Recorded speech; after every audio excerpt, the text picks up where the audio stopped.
Media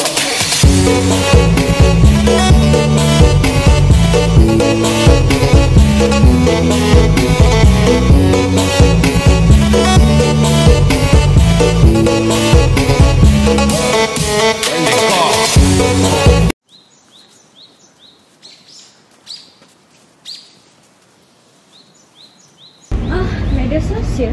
Apa media sosial?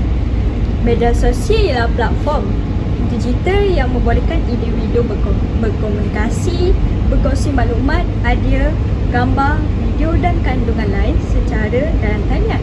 Kalau korang nak tahu lebih lanjut, boleh tonton diskusi kami secara terperinci dan mendalam. Assalamualaikum warahmatullahi wabarakatuh. Kami pada kumpulan diskusi akan memilih tajuk pengaruh media sosial yang diketuai oleh saya Muhammad Luqman Amin. Saya Nur Amalina dan saya Nur Aini Amani Dato' Zainuddin. Hari ini kami akan membincangkan satu tajuk yang sangat berkait rapat dengan kehidupan sebagai seorang remaja, iaitu pengaruh media sosial. Seperti mana yang kita tahu, media sosial kini menjadi sebahagian besar dalam kehidupan harian kita. Persoalannya, adakah media sosial lebih membawa manfaat atau mudarat kepada kita? Saya bersetuju bahawa media sosial memainkan peranan penting dalam kehidupan kita. Platform seperti Instagram, TikTok dan Twitter bukan sahaja menjadi tempat untuk bersosial, tetapi juga menjadi sumber maklumat dan pembelajaran. Namun, kita tidak boleh menafikan bahawa media sosial juga mempunyai kesan negatif, terutamanya jika digunakan tanpa kawalan. Betul Amalina. Saya juga berpendapat bahawa media sosial mempunyai dua sisi yang baik dan buruk. Ia bergantung kepada bagaimana seseorang menggunakannya. Jika digunakan dengan baik, media sosial boleh membantu dalam pembelajaran dan komunikasi.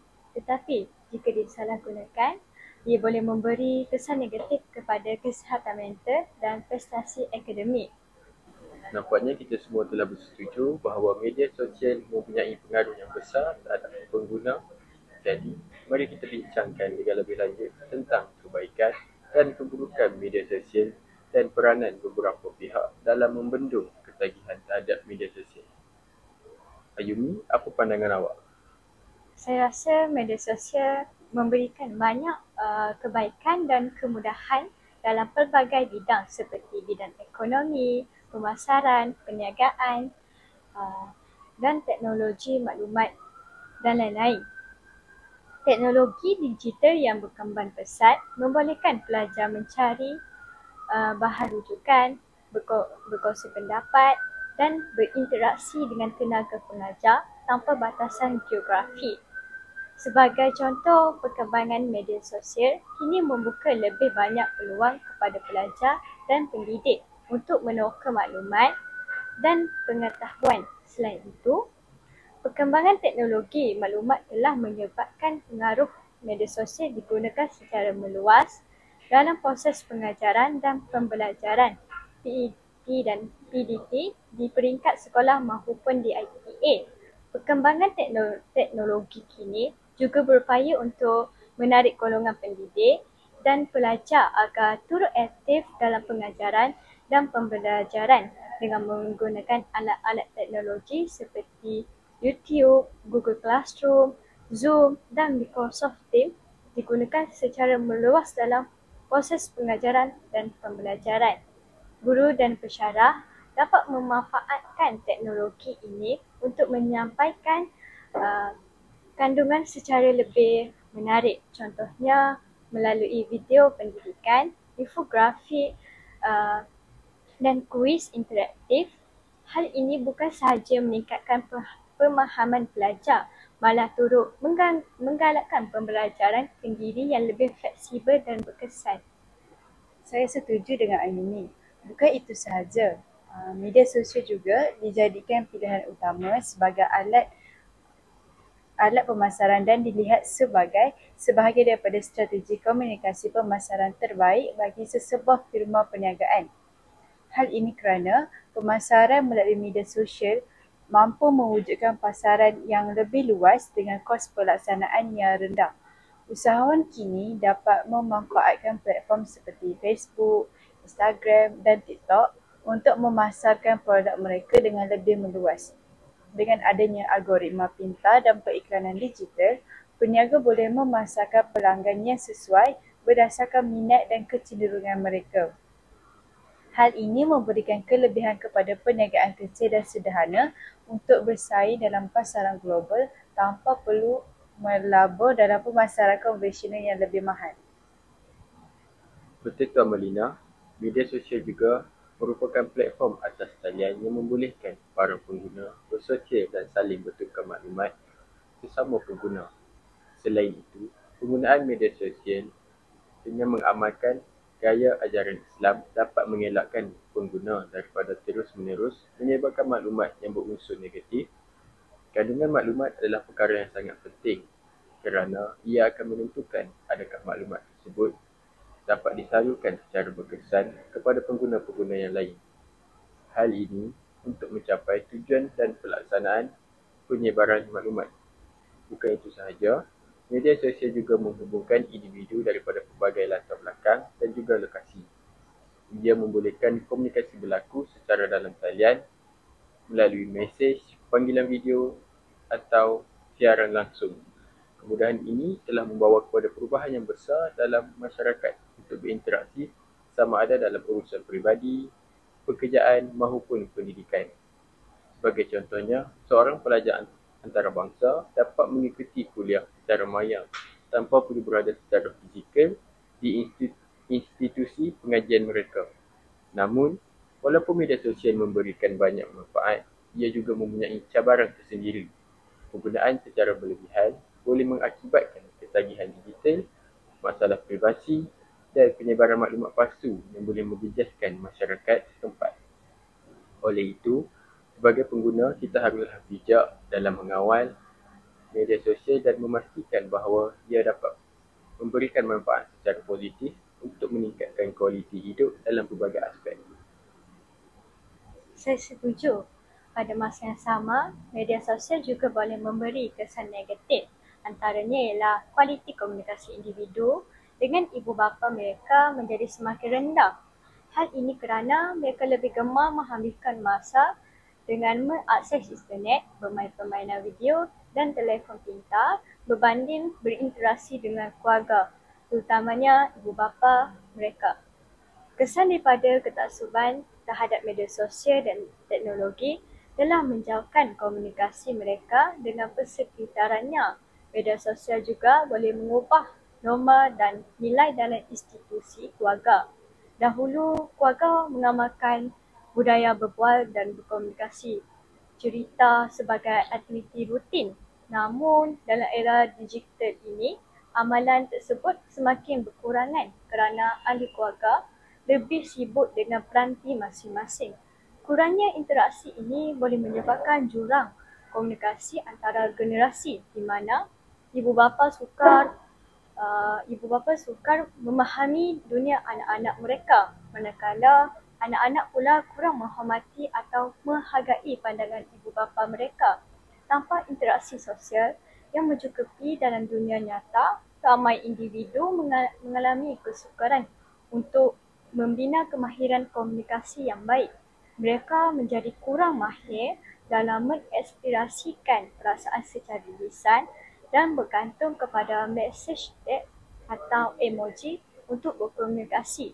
Akibatnya, mereka kurang peka terhadap bahasa tubuh, nada suara dan ekspresi wajah yang penting dalam komunikasi berkesan. Apa pendapat Luqman pula? Saya juga bersetuju bahawa media sosial juga akan memberi impak yang negatif yang membimbangkan sekiranya disalahgunakan, terutamanya daripada segi kesihatan mental.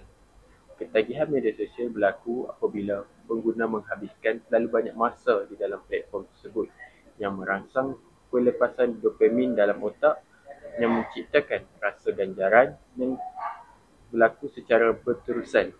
Seperti mana yang kita tahu, dopamin ialah neurotransmitter yang berkaitan dengan perasaan seronok dan ganjaran.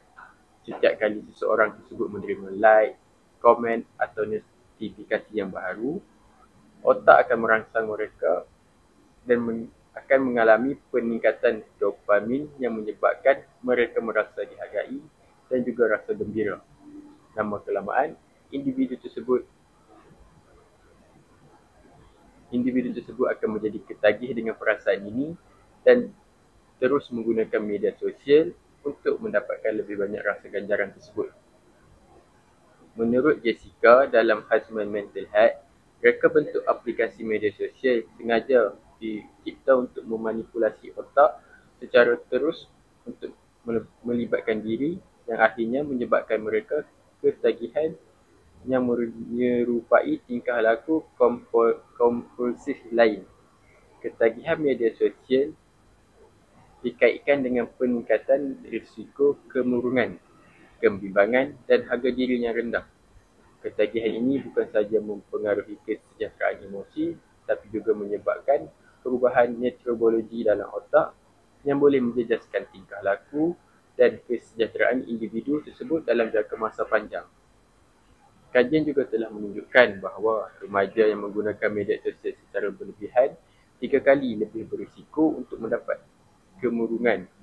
Ketagihan ini juga boleh menjejaskan keupayaan mereka untuk menumpukan perhatian dan meningkatkan tekanan. Kajian juga mendapati penggunaan media sosial yang kerap mengubah struktur otak remaja menjadikan mereka sentiasa mencari kepuasan dengan kadar segera. Ini boleh membawa kepada gangguan seperti kebimbangan dan ADHD. ADHD merupakan Attention Deficit Hyperactivity Disorder, adalah gangguan perkembangan saraf yang mempengaruhi tingkah laku dan perkembangan kanak-kanak serta sering berkelanjutan sehingga mereka tumbuh dewasa. Betul tu Luqman. Media sosial seperti dadah yang boleh menyebabkan ketagihan jika tidak dirawat. Pengguna yang terlalu taksub atau obses, terutamanya dalam kalangan pelajar, akan memberikan impak negatif terhadap pelajaran mereka seperti keputusan peperiksaan yang merundum dan prestasi akademik pelajar yang tidak memuaskan. Hal ini disebabkan oleh ketiadaan disiplin dalam diri pelajar, pengurusan masa yang tidak efisien dan kurangnya bimbingan serta teguran daripada keluarga ataupun orang yang lebih dewasa. Pelajar yang terlalu taksub dengan media sosial sering menghadapi masalah untuk menumpukan perhatian dalam kelas atau ketika mengulang kaji pelajaran. Mereka cenderung untuk memeriksa telefon pintar bagi melihat notifikasi, membaca komen atau menonton kandungan baharu di platform seperti TikTok, Instagram dan YouTube. Menurut kajian, pelajar yang menggunakan media sosial secara berlebihan mengalami kesukaran untuk memberi fokus dalam pembelajaran yang akhirnya mengurangkan keupayaan mereka untuk memahami dan menghafal maklumat. Hal ini disebabkan oleh multitasking kognitif di mana pelajar cuba untuk belajar sambil menggunakan media sosial tetapi akhirnya tidak dapat memberikan perhatian sepenuhnya kepada kedua-dua aktiviti tersebut. Selain itu, penggunaan media sosial yang tidak terkawal juga boleh mengganggu rutin harian pelajar seperti waktu belajar dan waktu tidur. Ramai pelajar menghabiskan masa sehingga larut malam menggunakan media sosial menyebabkan mereka tidur lewat dan tidak mendapat rehat yang mencukupi. Terdapat beberapa kajian yang menunjukkan bahawa kurang tidur akibat penggunaan media sosial boleh menyebabkan keletihan pada keesokan harinya, mengurangkan tahap tumpuan dalam kelas dan akhirnya menjejaskan prestasi akademik.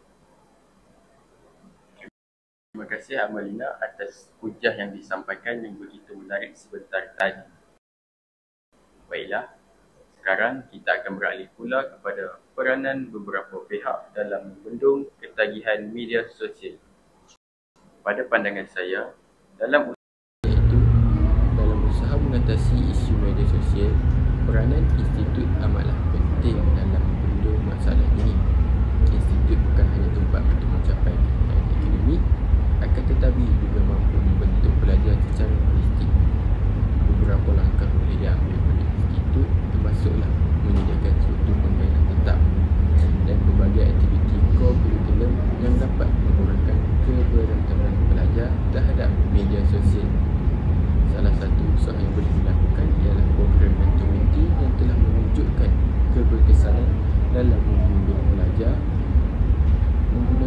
sosial dengan lebih bijak dan baik. Mentor dapat memberikan nasihat secara praktikal dan berkongsi pengalaman mereka dalam mengatasi aspek teknologi dan media sosial. Kelebihan program mentor dan mentee ini dapat menguasai pengetahuan, kemahiran dan kebolehan baharu bagi menambah baik psikososial dan prestasi pengajian. Selain itu, pihak institut juga boleh menyediakan program sukarelawan dan memberikan peluang kepada pelajar dalam pelibatan aktiviti secara fizikal. Daripada itu, pelajar dapat membina kemahiran interpersonal dalam dunia sebenar. Seterusnya dapat membina interaksi sosial yang positif. Dengan adanya langkah ini, institut telah berjaya memainkan peranannya dalam mengatasi isu negatif dalam penggunaan media sosial. Pendekatan ini tidak hanya memperkukuhkan lagi pendidikan akademik, malah membentuk individu yang seimbang, progresif dalam menghadapi dunia yang penuh cabaran. Apa pendapat Ayu tentang ini? Baiklah, terima kasih Luqman. Apa yang diutarakan Luqman sebentar tadi begitu penuh dengan isi yang jelas, membuatkan saya begitu terkesima. Pada pandangan saya, peranan keluarga dalam mengatasi masalah ketagihan media sosial amat penting bagi memastikan pembangunan sifat dan dari segi fizikal dan mental dalam era teknologi moden. Komunikasi terbuka antara ibu bapa dan anak-anak adalah kunci membolehkan pemahaman tentang keperluan dan kebimbangan pelajar dan membina kepercayaan. Justru itu, ibu bapa perlu menjadi suri teladan dalam penggunaan media sosial dengan menunjukkan sikap bijak dan seimbang. Melakukan aktiviti di luar rumah bersama ahli keluarga, membaca buku, bermain permainan, tolong-menolong dan sebagainya. Ini adalah contoh positif dan menyediakan alternatif yang sihat. Aktiviti berkeluarga dapat mengeratkan hubungan dan memberi pengalaman sosial yang bermakna.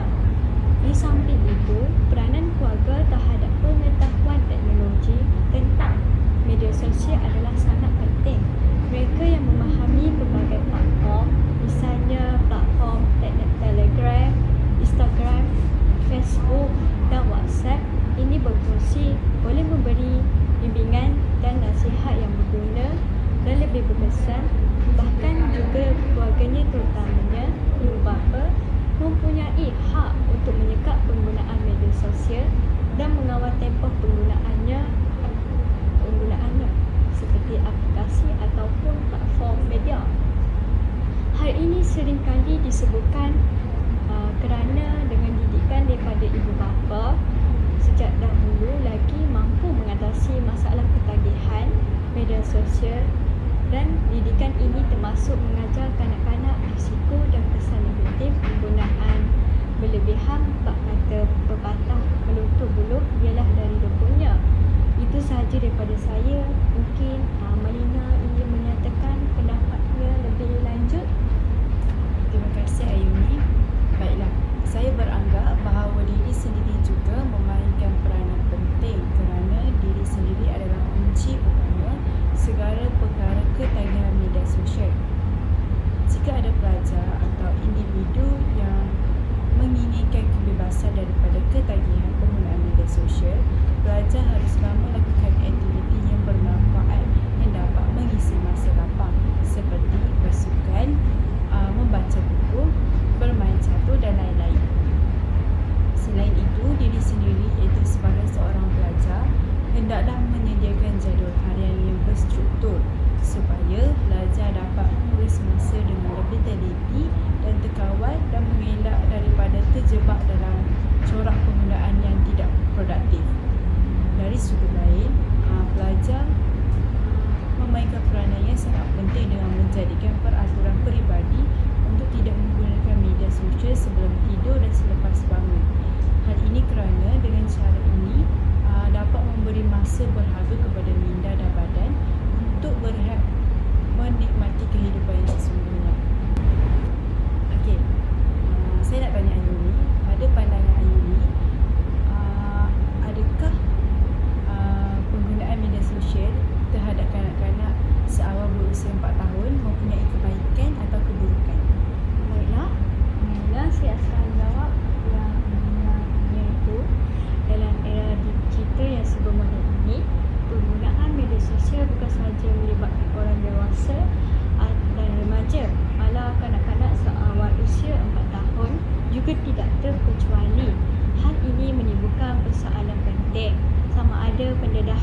berada dalam fasa perkembangan awal di mana mereka sedang belajar mengenal dunia secara semula jadi melalui interaktif fizikal dan sosial secara langsung.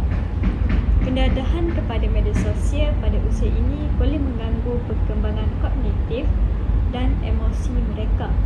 Sebagai contoh, penggunaan telefon pintar atau tablet secara berlebihan boleh menyebabkan gangguan kukuan, kelewatan perkembangan bahasa serta masalah tingkah laku seperti ketagihan gadget.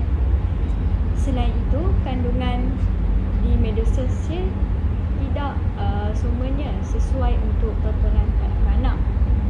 Walaupun terdapat kawalan ibu bapa, risiko terdedah kepada kandungan yang tidak sesuai atau iklan yang bersifat manipulatif boleh membentuk pandangan dan sikap yang tidak sihat sejak kecil. Namun begitu, tidak dapat dinafikan bahawa jika digunakan secara terkawal dan dengan pemantauan yang betul, media sosial boleh memberikan sedikit manfaat. Contohnya, sesetengah kandungan pendidikan di platform seperti YouTube Kids atau aplikasi pembelajaran boleh membantu merangsang kreativiti dan pembelajaran asas seperti mengenal huruf, nombor dan bahasa. Tambahan pula, media sosial boleh menjadi saluran komunikasi antara ahli keluarga yang berjauhan, yang mana ini dapat memupuk hubungan kekeluargaan. Namun, manfaat ini hanya akan tercapai jika ibu bapa memainkan peranan aktif dalam mengawal tempoh masa skrin, memilih kandungan yang sesuai dan berinteraksi bersama anak semasa penggunaannya. Walaupun terdapat beberapa manfaat yang boleh dibolehi daripada pendedahan kepada media sosial, penggunaan platform ini oleh kanak-kanak berusia 4 tahun secara umumnya lebih membawa keburukan jika tidak dikawal dengan betul. Justru ibu bapa dan penjaga perlu bijak dalam membuat keputusan, memberikan perhatian dan bimbingan yang sewajarnya agar teknologi tidak menjadi penghalang kepada perkembangan sihat kanak-kanak, sebaliknya dimanfaatkan secara positif dan seimbang. Amanila, apakah pendapat Amanila tentang penggunaan media sosial kepada anak-anak yang baru berusia 4 tahun? Baiklah, bagi saya, penggunaan media sosial secara berlebihan dalam kalangan kanak-kanak seawal usia 4 tahun boleh membawa kepada ketergantungan terhadap skrin yang memberi kesan negatif terhadap perkembangan fizikal, sosial dan kognitif mereka. Pada usia ini, kanak-kanak sepatutnya lebih banyak terlibat dalam aktiviti fizikal seperti bermain di luar, berinteraksi dengan rakan sebaya dan meneroka persekitaran secara langsung untuk merangsang perkembangan motor dan kemahiran sosial mereka. Namun, akses tanpa kawalan kepada media sosial boleh mengurangkan masa yang diperuntukkan untuk aktiviti-aktiviti ini, menyebabkan mereka lebih cenderung menghabiskan masa dengan peranti elektronik berbanding dengan dunia sebenar. Selain itu, ketergantungan terhadap skrin boleh menjejaskan perkembangan sosial kanak-kanak kerana interaksi secara maya tidak dapat menggantikan pengalaman komunikasi bersemuka yang penting dalam membina kemahiran sosial dan emosi mereka. Kanak-kanak yang terlalu bergantung kepada media sosial mungkin mengalami kesukaran dalam memahami ekspresi wajah, nada suara dan bahasa badan yang merupakan elemen penting dalam komunikasi interpersonal. Keadaan ini boleh membawa kepada masalah seperti kurang keyakinan diri, kesukaran bergaul dengan orang lain, serta kecenderungan untuk bergantung kepada hiburan digital sebagai sumber utama keseronokan dan interaksi. Dari segi kesihatan pula, penggunaan skrin yang berlebihan boleh menyebabkan gangguan tidur akibat pendedahan kepada cahaya biru daripada peranti elektronik yang mengganggu pengeluaran hormon melatonin yang mengawal tidur. Selain itu, kurangnya aktiviti kelemahan otak akibat gaya hidup sedentari. Dalam jangka panjang, ketergantungan kepada skrin juga boleh menjejaskan tumpuan dan daya imajinasi kanak-kanak kerana mereka lebih banyak menerima rangsangan pasif daripada skrin berbanding merangsang kreativiti melalui permainan aktif berinteraksi sosial. Untuk mengatasi masalah ini, ibu bapa perlulah mengawal dan menghadkan masa penggunaan media sosial dalam kalangan kanak-kanak dengan menetapkan peraturan yang jelas mengenai tempoh dan jenis kandungan yang dibenarkan. Mereka juga perlu menggalakkan lebih banyak aktiviti fizikal dan interaksi sosial melalui permainan luar, membaca bersama atau aktiviti berkumpulan yang dapat memperkaya pengalaman perkembangan anak-anak. Pendidikan mengenai penggunaan teknologi secara seimbang juga penting untuk memastikan kanak-kanak tidak terlalu bergantung kepada skrin dan memahami kepentingan berinteraksi dengan dunia sebenar. Oleh itu, walaupun media sosial boleh memberikan manfaat tertentu, penggunaannya dalam kalangan kanak-kanak harus dikawal dengan baik lagi untuk mengelakkan ketergantungan yang boleh menjejaskan perkembangan mereka secara keseluruhan. Apa pandangan Lokman pula? Pada pendapat saya pula, penggunaan media sosial terhadap kanak-kanak berusia 4 tahun dapat memberikan kesan positif yang signifikan. Yang pertama, kita dapat lihat media sosial ini memungkinkan mereka untuk mengakses kandungan yang bersifat pendidikan yang menyeronokkan dan interaktif seperti video edukatif dan aplikasi pembelajaran. Ini dapat membantu mereka mempelajari konsep asas seperti warna, bentuk dan angka dalam cara yang amat menyeronokkan dan juga menarik. Selain itu, penggunaan media sosial juga memperkenalkan mereka kepada interaksi sosial awal seperti berkomunikasi dengan keluarga yang jauh melalui panggilan video. Ini membolehkan mereka memperluaskan lingkungan sosial mereka dan memperkayakan pengalaman dalam pembelajaran mereka.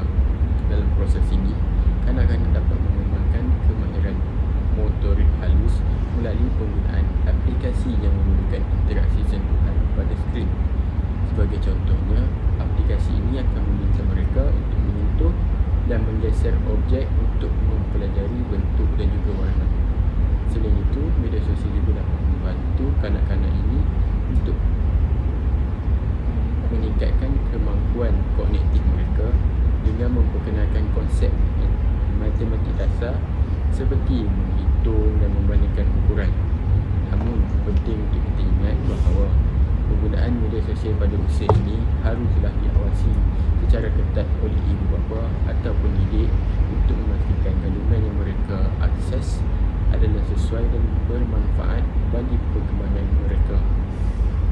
Dengan demikian, media sosial dapat menjadi alat pendidikan yang efektif dan menyenangkan bagi kanak-kanak berusia seawal 4 tahun. Okey, sekarang saya nak tanya kesan penggunaan media sosial terhadap bahasa dan budaya tempatan. Okey, baiklah. Media sosial memainkan peranan besar dalam memperkenalkan budaya asing kepada masyarakat tempatan yang secara langsung boleh mempengaruhi nilai-nilai dan tradisi sesebuah negara. Pendedahan berterusan kepada budaya luar melalui platform seperti TikTok, Instagram dan YouTube boleh menyebabkan perubahan dalam sistem kepercayaan, gaya hidup serta norma sosial masyarakat.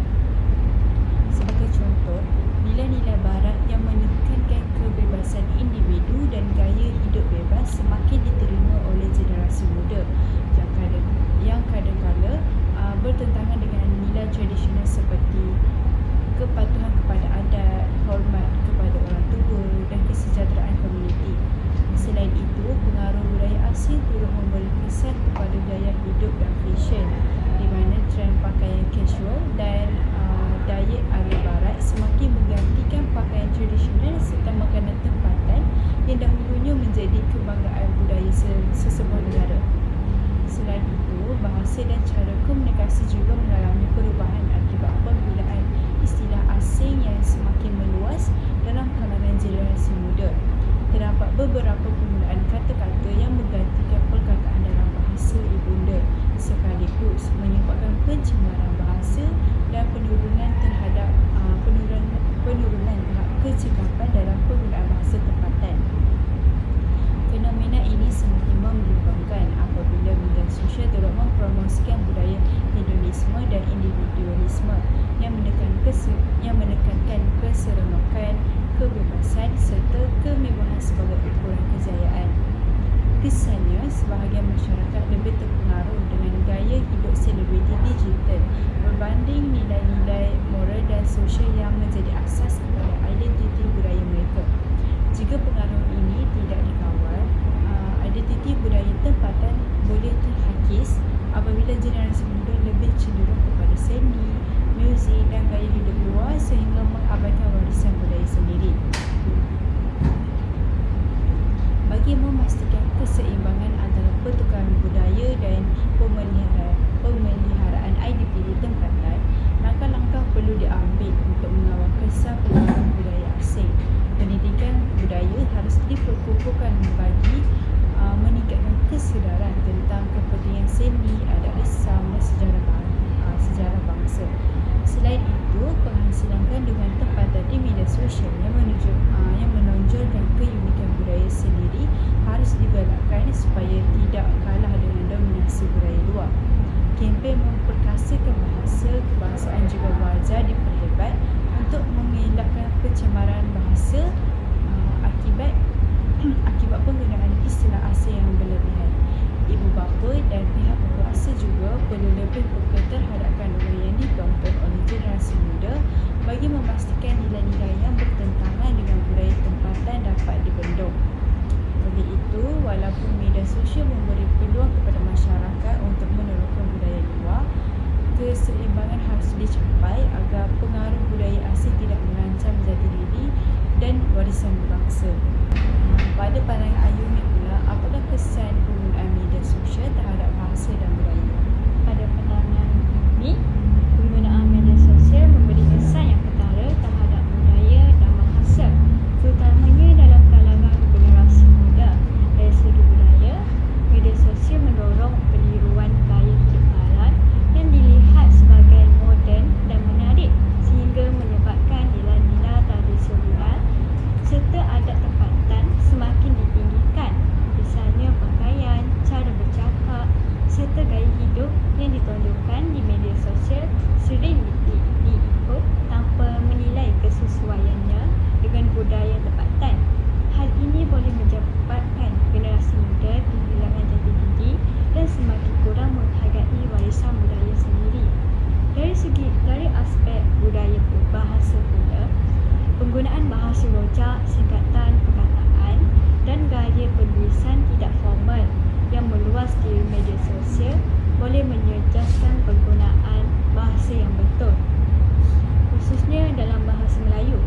Contohnya penggunaan perkataan seperti SYG itu sayang, SNK tak nak atau dah menggantikan ejaan kuno bukan sahaja menjejaskan kemahiran menulis tetapi juga menyebabkan pelajar terbiasa dengan struktur ayat yang tidak dramatis. Lama-kelamaan, hal ini boleh mengurangkan mutu bahasa dalam tulisan dan komunikasi rasmi. Jika tidak dibendung, perubahan ini bukan sahaja melemahkan penggunaan bahasa yang betul, malah turut menghakis keaslian budaya dan identiti masyarakat. Baiklah Luman, apa pendapat Luman tentang penggunaan media sosial dengan bahasa dan budaya? Pada pendapat saya terhadap bahasa, penggunaan slang dan bahasa kasar akan semakin meluas di media sosial kerana fenomena ini akan menguasai generasi muda. Ini kerana slang menciptakan kosakata baharu yang unik dan memudahkan komunikasi dalam kalangan kumpulan tertentu. Namun, penggunaan slang yang bernuansa juga akan mengancam martabat bahasa Melayu dengan mengurangkan penggunaan bahasa formal dan akhirnya menyebabkan kekeliruan terhadap bahasa. Selain itu, slang juga akan mempengaruhi komunikasi harian dengan menjadi tanda diferensiasi terhadap kumpulan-kumpulan tertentu yang membolehkan mereka membezakan antara kumpulan tersebut dengan kumpulan lain.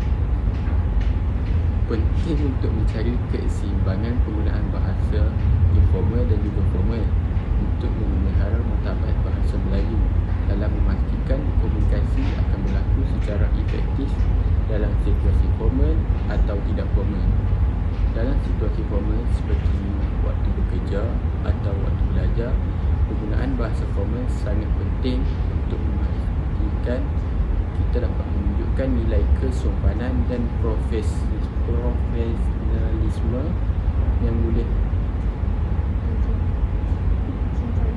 yang boleh kita untuk berkomunikasi dengan lebih mudah dan mengeratkan hubungan secara sosial. Dan secara keseluruhannya, penggunaan slang dan bahasa kasar di media sosial memerlukan kesedaran dan kawalan yang betul dalam memastikan bahawa ia tidak akan mengancam penggunaan bahasa Melayu dan memastikan komunikasi dapat berlaku secara berkesan dalam pelbagai situasi. Malina boleh sambungkan apa yang kita bincangkan secara keseluruhan. Okey, baiklah, kesimpulannya, mengatasi ketagihan media sosial bukanlah satu tugas yang mudah. Namun, sekiranya pelajar mengambil peranan proaktif dalam membentuk tabiat harian, dapat membimbing diri ke arah yang positif.